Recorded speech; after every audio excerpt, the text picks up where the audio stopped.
लाडक्या बहिणींसाठी मोठी आनंदाची बातमी समोर आली आहे। राज्यातील महिलांसाठी सुरू असलेल्या लाडकी बहीण योजनेबाबत नवी घडामोड चर्चेत आली आहे आणि त्यामुळे अनेक दिवसांपासून वाट पाहणाऱ्या महिलांना आता दिलासा मिळण्याची चिन्हे दिसत आहेत। मार्च महिन्याचा हप्ता अजूनपर्यंत खात्यात जमा झाला नव्हता। त्यातच एप्रिल महिन्याचा बराच काळ उलटून गेला तरी पैसे न मिळाल्यामुळे अनेक महिलांमध्ये चिंता आणि संभ्रम निर्माण झाला होता। गावागावात एकच चर्चा होती, पैसे कधी येणार? मात्र आता परिस्थिती बदलणार आहे। मिळालेल्या माहितीनुसार लाभार्थी महिलांच्या खात्यात मार्च आणि एप्रिल या दोन्ही महिन्यांचे मिळून एकूण 3000 रुपये एकाच वेळी जमा होणार आहेत। त्यामुळे महिलांना एकाच वेळी मोठा दिलासा मिळण्याची शक्यता आहे। पण लक्षात ठेवण्यासारखी एक महत्त्वाची गोष्ट म्हणजे हा लाभ फक्त पात्र महिलांनाच मिळणार आहे।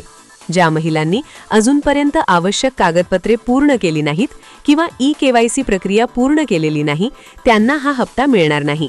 त्यामुळे शासनाने ई-केवायसी पूर्ण करण्यासाठी 30 एप्रिलपर्यंत मुदत वाढवली आहे आणि ही शेवटची संधी असल्याचे स्पष्ट करण्यात आले आहे।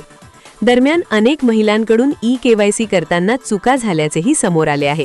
विशेषतः कुटुंबात कोणी सरकारी नोकरीत आहे का या प्रश्नाचे चुकीचे उत्तर भरल्यामुळे काहींचे पैसे अडकले आहेत। मात्र या तक्रारी लक्षात घेऊन सरकारने दुरुस्ती करण्याची संधी देखील उपलब्ध करून दिली आहे। सध्या अशी जोरदार चर्चा सुरू आहे की एप्रिल महिन्याच्या अखेरीस हे 3000 रुपये खात्यात जमा होऊ शकतात। जरी याबाबत अजून अधिकृत घोषणा झालेली नसली तरी शासन स्तरावर हालचाली वेगाने सुरू असल्याचे संकेत मिळत आहेत। म्हणूनच ज्या महिलांनी अजून ई-केवायसी पूर्ण केली नाही त्यांनी तात्काळ ही प्रक्रिया पूर्ण करावी, अन्यथा हातात येणारा फायदा गमवावा लागू शकतो।